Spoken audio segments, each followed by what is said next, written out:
नमस्कार सारा विद्यार्थियों ने आज आप सीटी एग्जाम 2026 की क्लास और सीटी एग्जाम देसी बाम बच्चा के लिए बहुत महत्वपूर्ण क्लास है। तो आज आप जो टॉपिक के बारे में पढ़ांगा राजस्थान सीटी 2026 में वो है राजस्थान की जलवायु। तो आप राजस्थान की जलवायु के बारे में कॉन्सेप्ट क्लास होगी, एकदम इजी क्लास है और आप पढ़ांगा बेही जिका एग्जाम में है वे पूछा जावे। अब फालतू कचरो बकवास चीज़ा कुछ भी कौन पढ़ा, आप राजस्थान की जलवायु के बारे में अध्ययन कर सया। तो आज की आ क्लास आपने रेसी राजस्थान की जलवायु, तो सारा विद्यार्थी क्लास ने ज्वाइन कर लियो और ज़्यादा ज़्यादा दबा गई क्लास ने शेयर कर दियो जिका सीटी 2026 की तैयारी करे बांध तक आ क्लास पहुँच जावे। ई क्लास में आप राजस्थान की जलवायु की तरह की है, कितना भागा में विभाजित करेड़ी है, तो इन संपूर्ण आप अध्ययन कर सया। तो अपनी अपनी नोटबुक और पेन लेके इन क्लास में बैठ जाओ और बढ़िया तरीक़ों नोट्स बनाना है। और पीछे भी मैं सीटी राजस्थान सामान्य परिचय, राजस्थान भौतिक प्रदेश, राजस्थान की तीसरा टॉपिक जलवायु है। तो मैं सीटी 2026 की राजस्थान ज्योग्राफी हो चाहे इंडिया ज्योग्राफी हो बांगो पूरो अध्ययन में थाने करवाशूँ। तो आज इन क्लास के साथ जुड़ो। तो राजस्थान की जलवायु चलो देखा कि तरह की राजस्थान की जलवायु है, इजी लेवल पर आप पढ़ांगा और आध्या अध्ययन करांगा और सागे याद करने की भी ट्रिका भी पढ़ांगा जी वजह आप एग्जाम में आसानी से पास कर सका। तो इस साल सीटी एग्जाम में जी नेगेटिव मार्किंग है, उन नेगेटिव मार्किंग ने आपने घबरानो को नहीं है, आपने बढ़िया मजबूत तरीकों तैयारी करनी है और आप सीटी एग्जाम ने क्लियर करना है। तो आइया राजस्थान की जलवायु ने देखा आप। तो सबसे पहला है मानसून। तो मानसून और जलवायु दोनों में अंतर किए हुए हैं, यानी मानसून किन के हुए और जलवायु किन के हुए। तो यानी मानसून है वो अरबी भाषा को शब्द है, तो याद रखियो मानसून किस भाषा को शब्द है, अरबी भाषा को शब्द है और जिसको अर्थ किए हुए पवनों की दिशा, यानी ये वो एक अरबी भाषा को शब्द है और इनको जो अर्थ हुआ है वो है पवनों की दिशा शू है। ठीक है, तो वो महत्वपूर्ण है अपनी क्लास के संबंधित। तो अरबी भाषाओं शब्द लेड़ो है और इनको अर्थ है पवनों की दिशा शू, क्योंकि पवना की जो की दिशा है वो जिस तरह से स्थायी पवना है, व्यापारिक पवना है, पछुआ पवना है, ध्रुवीय पवना है, उनकी दिशा जी व्यापारिक पवना की दिशा वर्ष भर पूर्व से पश्चिम की ओर चाले, पछुआ पवना पश्चिम से पूर्व की ओर चाले और ध्रुवीय पवना भी पूर्व से पश्चिम की ओर चाले जो कि शीत पवना हुआ है, तो उनकी दिशा होती है। तो उन्हें के हुए मानसून के हुए। अब है मानसून मौसमी पवने जिसकी दिशा मौसम बदलने के साथ में बदल जाए, इनका एक उदाहरण है। तो यानी मानसून है वो है लघु अवधि के लिए, यानी छोटी अवधि के लिए होता है वो मानसून होता है। यानी मानसून 2 महीने में बदल जाता है, दैनिक परिवर्तन भी हो जाए या फिर 6 महीनों में परिवर्तन हो जाए, साल हो जाए। तो यानी जिस तरह दिशा और मौसम बदलाव हुआ है बिन के हुए मानसून। और मानसून को अध्ययन करने वाले प्रथम जो व्यक्ति हो वो थो अर्बन भूगोलवेता तो अल मसूदी। तो यानी अर्बन भूगोलवेता था अल मसूदी और अल मसूदी ने मानसून का अध्ययन है वो सबसे पहले किया था। तो आ चीज़ भी याद रखनी है, मानसून को सबसे पहला अध्ययन कौन करियो, अल मसूदी करियो। ठीक है, अब आप पढ़ांगा वायुमंडल। तो वायुमंडल क्या न केवे, वायुमंडल केवे पृथ्वी के चारों ओर गैसों का आवरण, यानी आ अपना पृथ्वी है और ये पृथ्वी के चारों ओर गैसों का आवरण हुआ है, जिया ऑक्सीजन गैस है, कार्बन डाइऑक्साइड गैस है, नाइट्रोजन गैस है, क्लोरोफ्लोरोकार्बन डाइऑक्साइड गैस है या फिर आर्गन गैस है, हाइड्रोजन गैस है, इन तरह की अनगिनत जो गैस है बांगो आवरण फैलेड हुआ है पृथ्वी के चारों ओर बिन के वहाँ पा वायुमंडल के वहाँ। तो आ चीज़ याद रखनी है, वायुमंडल किन के वह पृथ्वी के चारों ओर गैसों का जो आवरण होता है उसे वायुमंडले कहा जाता है।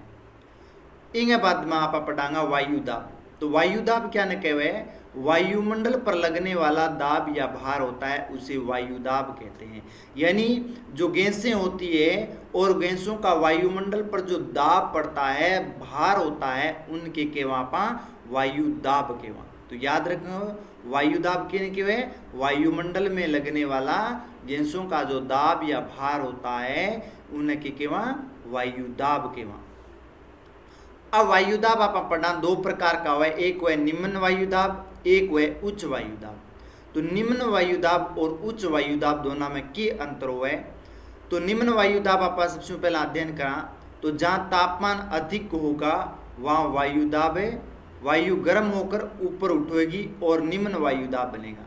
यानी निम्न वायु दाब कठ बने जठे तापमान अधिक हुए, यानी तापमान और वायु दाब दोनों में विपरीत संबंध है। जठे तापमान ज्यादा होएगो वायु दाब कम होएगो, जठे तापमान कम होएगो बटे वायु दाब अधिक होएगो। तो आज चीज थाने याद रखनी है, और जहाँ तापमान अधिक होगा वहाँ पर हवा क्या हो जाएगी? गर्म हो जाएगी, और गर्म होने के बाद में हवा हल्की हो जाएगी और हल्की होकर के वह ऊपर की ओर उठेगी, तो वह ठगी हो जाएगो निम्न वायु दाब को क्षेत्र बन जाएगो। और अगर राजस्थान में बात करें तो ग्रीष्म ऋतु में राजस्थान के उत्तर पश्चिमी क्षेत्र में कम वायु दाब रहता है।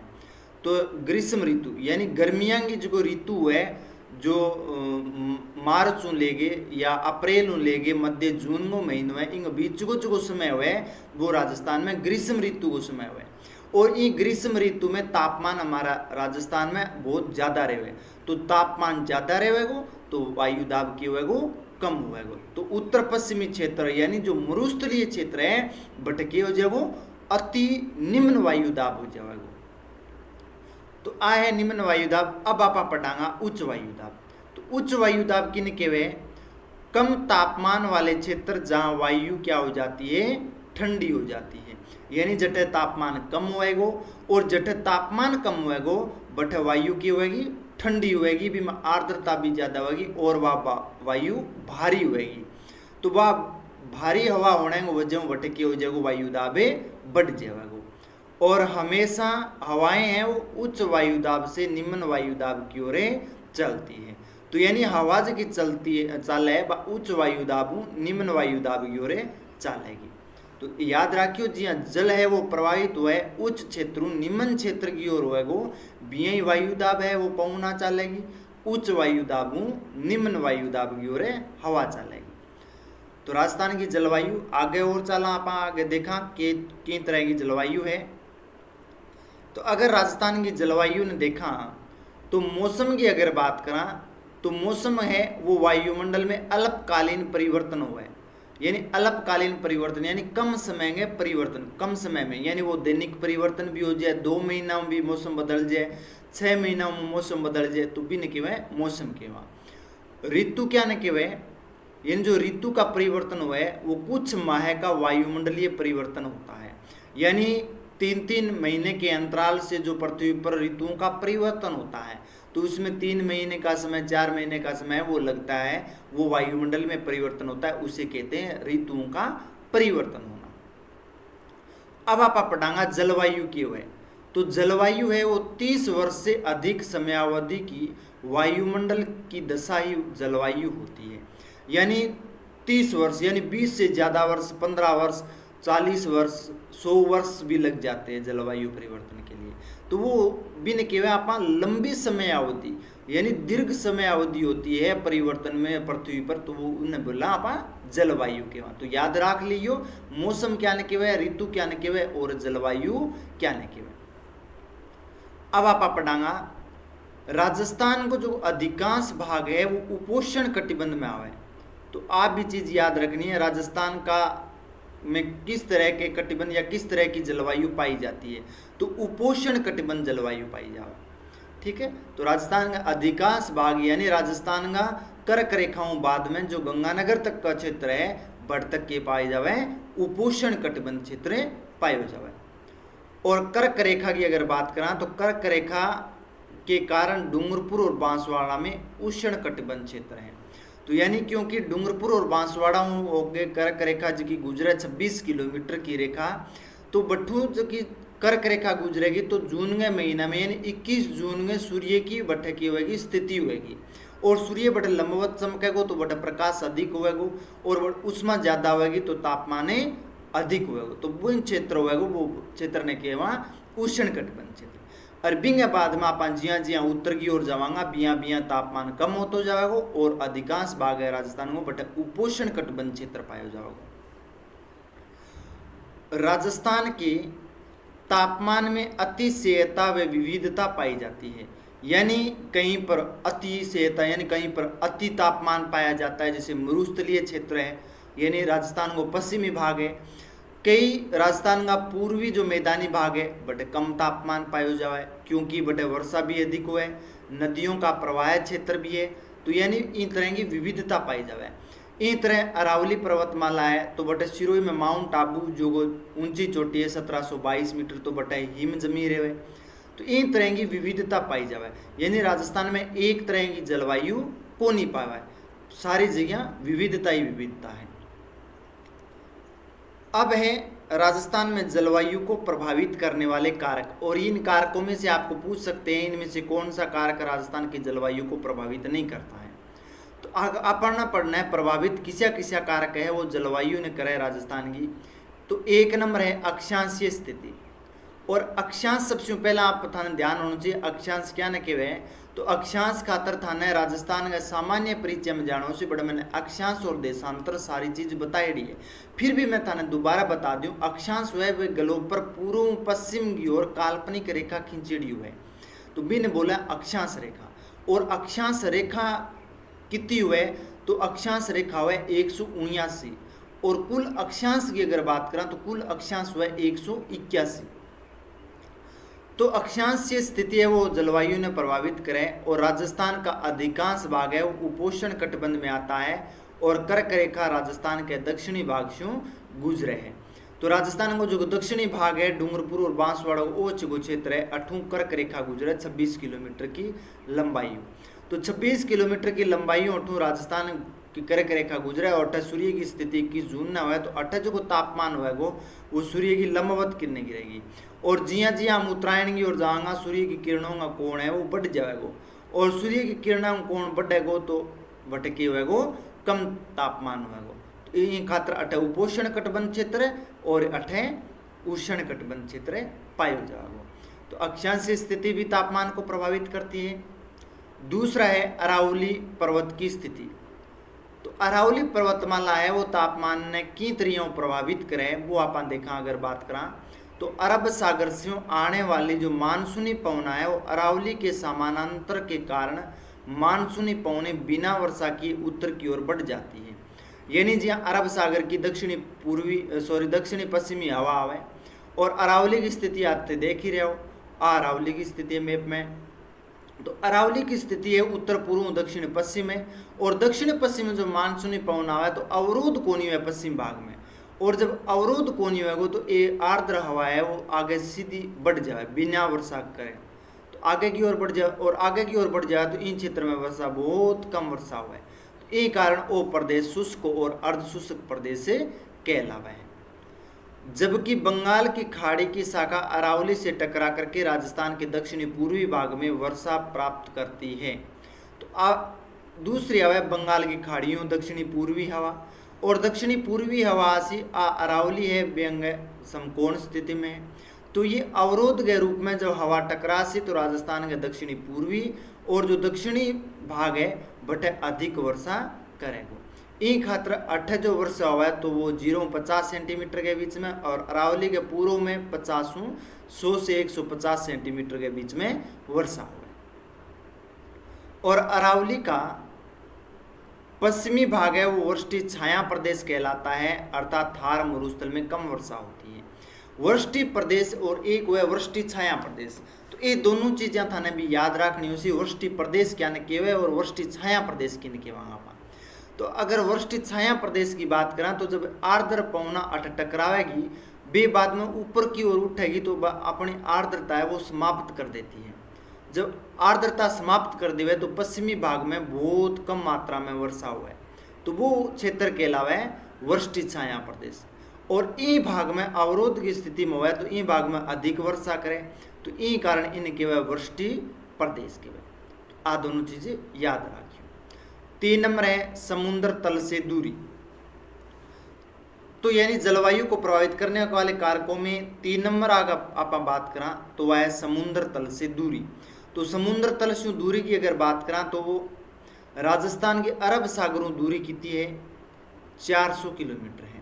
यानी जगो क्षेत्र सागर या महासागरों जितु दूर हुएगो बटे वर्षा उतनी ही कम हुएगी और जो भाग सागर महासागर है जितु नजदीक में हुएगो पास में हुएगो यानी आपने भाषा में कहा नेड़े हुएगो तो बीती ही वर्षा की होएगी अधिक होएगी।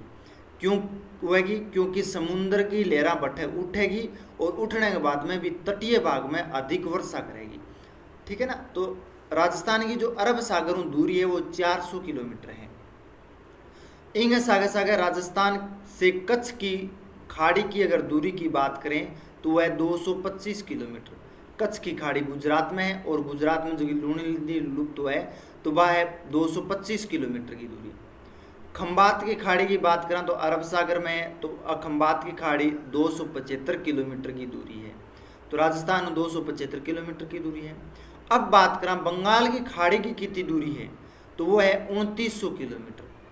तो यानी बंगाल की खाड़ी की दूरी 2900 किलोमीटर है, अरब सागर की 400 किलोमीटर है और इंग सागर सागर कच्छ की खाड़ी की 225 और खंबात की खाड़ी की 275 किलोमीटर है।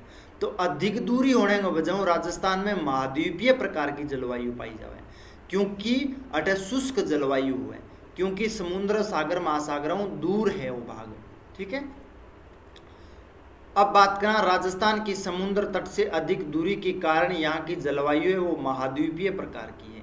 तो मैं अभी था ना बताया किसी प्रकार की जलवायु पाई जावे महाद्वीपीय प्रकार की जलवायु अठे पाई जावे अर्थात राजस्थान की जलवायु समुद्र की समकारी जलवायु का प्रभाव है नहीं पड़ता यानी सम जलवायु को प्रभाव राजस्थान में कतई कौन पड़े अठे विषमकारी जलवायु को प्रभाव पड़े क्योंकि महाद्वीपीय जलवायु पाई जावे। तो ये 3 हाँ अक्षांशीय स्थिति अरावली की स्थिति और समुद्र तल से दूरी। तो थाने अगर क्वेश्चन पूछे तो इन तरीके पूछे कि राजस्थान जलवायु को प्रभावित करने वाले इनमें से कौन सा कारक नहीं है तो आपके ए में दे दिया अक्षांशीय स्थिति, बी में दे दिया अरावलीय पर्वत की स्थिति, सी में दे दिया समुद्र तल से दूरी और डी में आपको दे दिया कोई अन्य दे दिया। ठीक है ना।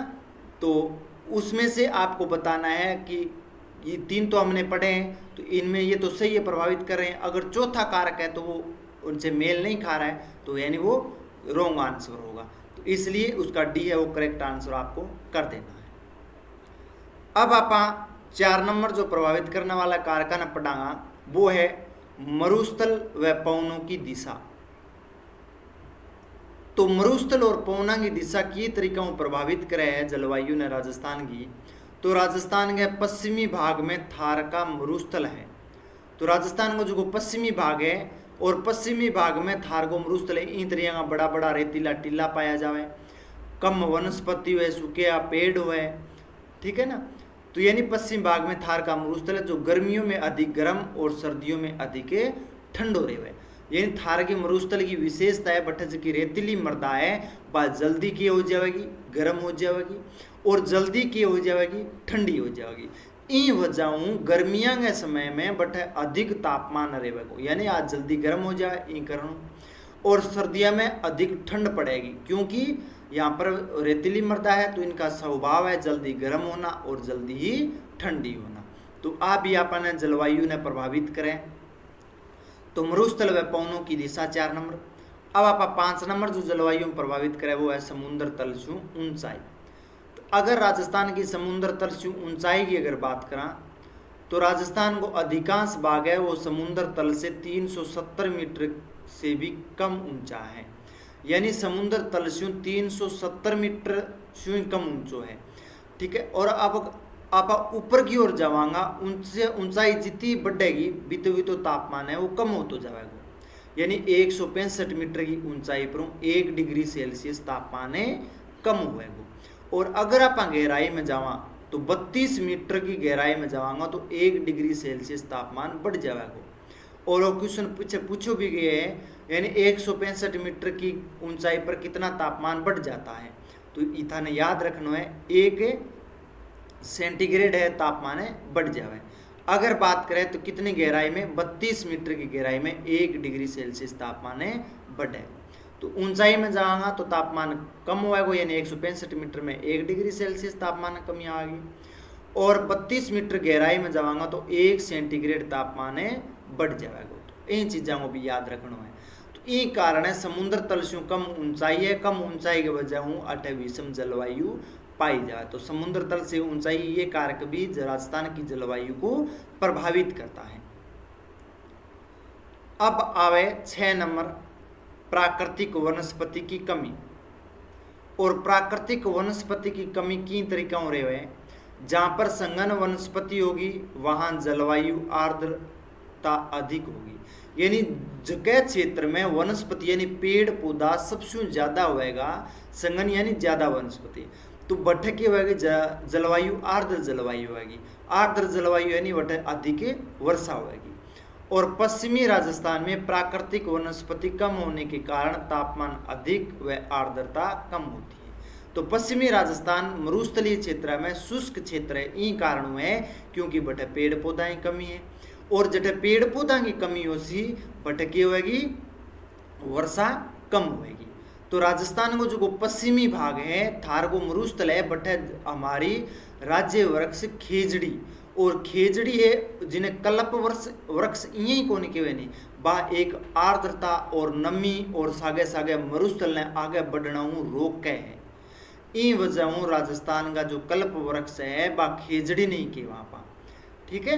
तो यानी भी कारण है कि राजस्थान के मरुस्थल में कम वर्षा होने को के बटे कम वर्षा होने को एक ही कारण है कि कारण है कम वनस्पति को होना, और कम वनस्पति है तो बटे वर्षा कम होएगी, बटे तापमान अधिक होएगा, ये वजह सूखो पड़ेगा, और सूखो पड़ेगा तो बटे शुष्क जलवायु होएगी, कृषि बहुत कम होएगी, पशुपालन बहुत कम होएगा, जनसंख्या है बहुत कम निवास करेगी, इन कारणों विरल जनसंख्या निवासित है। तो ये 6 कारक है जो राजस्थान की जलवायु ने प्रभावित करे। तो याद रखियो मरुस्थल व पवनों की दिशा, समुद्र तल से ऊंचाई और प्राकृतिक वनस्पति की कमी। ते सागे सागे आपका नोट्स है वे अपनी नोटबुक बढ़िया तरीका मेंटेन करो। अक्टूबर नवंबर में थारा एग्जाम है सीटी का, तो थाने घबराने की कतई जरूरत को नहीं। मैं थाने राजस्थान ज्योग्राफी है वो कंप्लीट करवाऊंगा, इंगे सागे सागे इंडियन ज्योग्राफी है बा भी थाने कंप्लीट करवाऊंगा। मैं भी टॉपिक लेके आऊँगा, ऑथेंटिक टॉपिक लेके आऊँ जगह सीटी एग्जाम में पूछेगा, 100% पूछा जाएगा भाई क्वेश्चन में थाने लास्ट में अंत तक बताऊंगा, और थाने रिवीजन भी करवाऊंगा, और सागे सागे थाने बे बहुविकल्प क्वेश्चन भी बताऊंगा कि तरह का क्वेश्चन है वे पूछा जाएगा थाने। तो क्लास है मेरी शाम दोपहर के 3 बजे थाने क्लास मिलेगी, और दोपहर 3 बजे या कभी 7 बजे जो क्लास आवे अपने यूट्यूब चैनल पर, तो थे गोरूँ विस्तारूँ बढ़िया तरीका देखूंगा, सागे सागे सपोर्ट भी करोगा, लाइक जरूर करनी है क्लास ने, ठीक है ना। ये मैं कतई थाने लापरवाही को नहीं बरतनी, कंजूस पड़ो धर्म ही कौन करनो। कमेंट में जकी चीज़ पूछनी वा कमेंट में पूछो, मैं ताने तुरंत रिप्लाई दूंगा, और सागे सागे थे आठे के करोगा लाइक भी करोगा क्लास ने, ठीक है। और जो थारा साथी मित्र है बाने भी शेयर कर दोगा क्लास ने, तो वे भी आ क्लास से देख भी सके। अब आप चला राजस्थान की ऋतुएं, यानी राजस्थान में कौन कौन सी ऋतुएं हैं वो पाई जाती है। तो उनमें आप सबसे पहला पढ़ांगा ग्रीष्म ऋतु। तो ग्रीष्म ऋतु किसी हुए जिन आप बोला राजस्थान में गर्मियाँ पड़न, तो गर्मियाँ कद पड़े, तो ग्रीष्म ऋतु की बात करना राजस्थान में तो मार्च मध्य जून के बीच में। और राजस्थान में 3 ऋतुआं परिवर्तन हुआ है, एक है ग्रीष्म ऋतु, दूसरी है वर्षा ऋतु, और तीसरी है शीत ऋतु।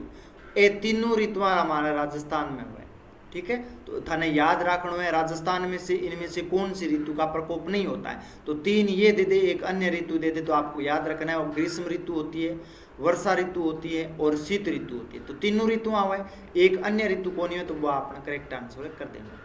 तो ग्रीष्म ऋतु को समय रहे मार्च से मध्य जून तक, यानी मार्च के समय यानी 21 मार्च ने सूर्य है वो भूमध्य रेखा पर है वो, और भूमध्य रेखा के बाद में जिकी थिएट देखने ला रहे हो आ है भूमध्य रेखा, और भूमध्य रेखा पर सूर्य की स्थिति है वो 21 मार्च न रहे, और बिंग बाद में है वो सूर्य उत्तरायण की ओर है यानी उत्तरी गोलार्ध की ओर है, और जब उत्तरी गोलार्ध की ओर बढ़ेगो तो सूर्य यहाँ मकर रेखा है, और ये मकर रेखा पर सूर्य की स्थिति होगी, तो 8 लंबवत किरणा गिरेगी उत्तरी गोलार्ध में, दक्षिणी गोलार्ध में तिरछापन बढ़ जाएगा तो उत्तरी गोलार्ध में ग्रीष्म ऋतु हो जाएगी, दक्षिणी गोलार्ध में शीत ऋतु हो जाएगी, और आपा किसे गोलार्ध में हाँ वहाँ उत्तरी गोलार्ध में, ठीक है। और पृथ्वी के उत्तरी पूर्वी गोलार्ध में आप स्थित है, तो वठे आप जाके राजस्थान को सामान्य परिचय है क्लास देख लियो, नोट्स बना लियो। तो ई कारणों मार्च मध्य जून तक की होएगो ग्रीष्म ऋतु, और मार्च मध्य जून के बाद में यानी 21 जून के बाद में सूर्य वापस दक्षिणायन की ओर हो जाएगा, और 23 सितंबर ने सूर्य वापस भूमध्य रेखा पर, और 22 दिसंबर ने मकर रेखा पर सूर्य की स्थिति होगी। तो थेरडेक्स को 21 मार्च को सूर्य भूमध्य रेखा पर उत्तरायण होता है, यानी भूमध्य रेखा से उत्तरायण की ओर उत्तर की ओर बढ़ा है, और 21 जून को कर्क रेखा पर लंबवत चमकता है, यानी कर्क रेखा पर एकदम सीधो चमका, लंबवत यानी सीधो चमका है वो कर्क रेखा पर। और 21 जून को राजस्थान में सबसे गर्म दिन होगा, तो राजस्थान को सबसे गर्म दिन किसी हुए 21 जून ने हुए। क्यों हुए? क्योंकि सूर्य है वो कर्क रेखा पर एकदम लंबवत चमकेगा, और सूर्य कर्क रेखा पर एकदम सीधो यानी लंबवत चमकेगा तो वह तापमान अधिक रहेगा। ई वजह राजस्थान को सबसे गर्म दिन है वो है 21 जून ने, और 21 जून है वो सबसे बड़ा दिन हुएगा, रात छोटी होगी, यानी दिन है वो बहुत बड़ो होएगा 21 जून को, और रात होगी भाई एकदम छोटी सी होगी। दिन की परछाई नहीं बनती है, क्योंकि पेड़ पौधे हुए मानव का अधिवास हो या मानव खुद हुए तो भी परछाई को बने, क्योंकि आपने ऊपर जब सूर्य चमकेगो तो एकदम सीधी किरणा गिरेगी, और जब सीधी किरणा गिरेगी तो अपनी परछाई कदई कौन बने, ठीक है। इन चीज़ को याद रखियो थे। तो अपनी परछाइयाँ कौन बने, और परछाई है वो किस दिन नहीं बनती है, वो 21 जून को नहीं बनती है। इसलिए इस दिन को क्या कहते हैं, नो शेडो जोन कहा जाता है, यानी कोई भी परछाई नहीं बनती तो नो शेडो जोन के में। बिंग बाद में 22 दिसंबर, और 22 दिसंबर को सूर्य की किरणें मकर रेखा पर सीधी पड़ती है, तो 22 दिसंबर ने सूर्य कटा जाएगो मकर रेखा पर आ जाएगो 23.5 डिग्री दक्षिणी अक्षांश पर, आ 23.5 डिग्री दक्षिणी अक्षांश है। और 8 जब सूर्य है वो 8 लंबवत चमकेगा तो दक्षिणी गोलार्ध में ग्रीष्म ऋतु हो जाएगी, उत्तरी गोलार्ध में सूर्य की किरणों को तिरछापन बढ़ जाएगो तो बटे शीत ऋतु होगी। और इस दिन राजस्थान में सबसे लंबी तो रात होगी और सबसे ठंडो दिन होगा, तो सबसे लंबी रात होगी छोटो दिन होगा, और इन दिन के होगा सबसे छोटो दिन ठंडो दिन भी होगा, क्योंकि मकर रेखा पर सूर्य की स्थिति होगी तो ठंडो दिन तो होगा ही हो। अब आप बात करा आ गौरू सुनियो अब आप बात करा कि राजस्थान को सबसे गर्म महीनों की शो है, तो अगर राजस्थान को सबसे गर्म महीने की बात करा तो राजस्थान को सबसे गर्म महीनों है वो जून को महीना, तो जून को महीनों है वो राजस्थान को सबसे गर्म महीनों है वो, सबसे ठंडो महीना है वो जनवरी। वो क्वेश्चन है वो पूछो भी जाए राजस्थान का सबसे गर्म महीना कौन सा होता है तो जून होता है, राजस्थान का सबसे ठंडा महीना कौन सा होता है तो जनवरी होता है। अब आप बात करा सबसे गर्म जिले की, तो सबसे गर्म जिलो है चूरू जिलो, सबसे ठंडो जिलों की बात करा तो भी वो है चूरू जिलो, क्योंकि गोड़वाड़ प्रदेश आपा पट्टी कुबड़ पट्टी आपा पट्टी तो वह चूरू जिले में है, बांका पट्टी भी पट्टी, तो वो क्षेत्र है बट जिप्सम की मात्रा अधिक है, और जिप्सम को स्वभाव है जल्दी गर्म होना और जल्दी ठंड होना। इन वजह ग्रीष्म ऋतु में सबसे गर्म चूरू और शीत ऋतु में जल्दी ठंड हुआ है, तो इस कारण है ठंडो जिलो भी चूरू ही है। सबसे गर्म स्थान की बात करा तो वो है फलोदी जिलो, तो फलोदी जिलो है वो सबसे गर्म में है, और सबसे ठंडो स्थान की बात करा तो वह है माउंट आबू, तो सबसे ठंडो स्थान माउंट आबू है। सर्वाधिक दैनिक तापमांतर वाला जिला जैसलमेर है, यानी सर्वाधिक दैनिक तापमांतर आप किया निकाल सका बा भी चीज़ अपन याद रखनी है, क्योंकि दिन को अधिकतम तापमान यानी हो सके दिन में 50 डिग्री टेम्परेचर है, और रात्रि के समय क्योंकि रेतीली मृदा जल्दी ठंडी हो जाए तो टेम्परेचर 15 डिग्री के आसपास हो जाए, तो 50 में आप 15 निकालेंगे तो आपने करने शेष रहेगा 35 डिग्री, तो 35 डिग्री तापमान 18 होगा, तो इन कारण दैनिक तापमान सबसे ज़्यादा जैसलमेर में होगा। दैनिक न्यूनतम तापमान है वो है डूंगरपुर जिले में। डूंगरपुर में क्यों? क्योंकि बटे सूर्य की स्थिति रहे और भी जगह दिन को तापमान 50 डिग्री भी हुए तो रात्रि को जो तापमान हुए वो भी अधिक रहे को, लगभग 35 डिग्री के आसपास रात्रि को तापमान रहे। तो 50 में 35 घटावांगा तो दैनिक तापमान तक जो आगो परिवर्तन वो 15 डिग्री को आगो। तो न्यूनतम तापमान दैनिक डूंगरपुर में और अधिकतम जैसलमेर में रहे। बी बात में ग्रीष्म ऋतु, और ग्रीष्म ऋतु में दैनिक तापमांतर अधिक और वर्षा ऋतु में दैनिक तापमांतर न्यूनतम हुए।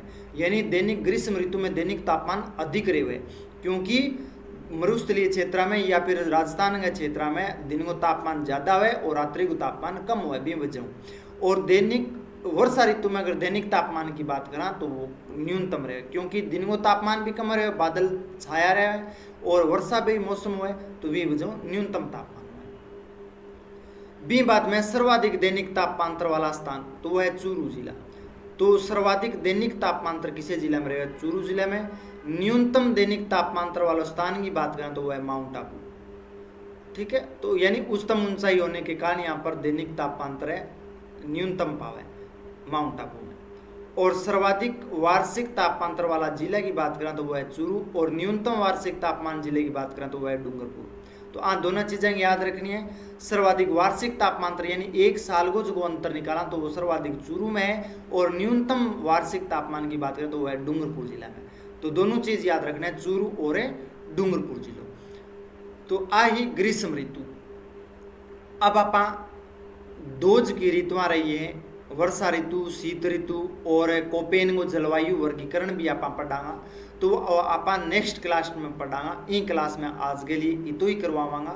तो बढ़िया तरीके नोट्स बनवा लियो, बढ़िया तरीके तैयारी करो, सीटी एग्जाम पास हो जाएगो। और सीटी को सिलेबस है थारे पटवारी है, कांस्टेबल है, एलडीसी है, वीडियो है।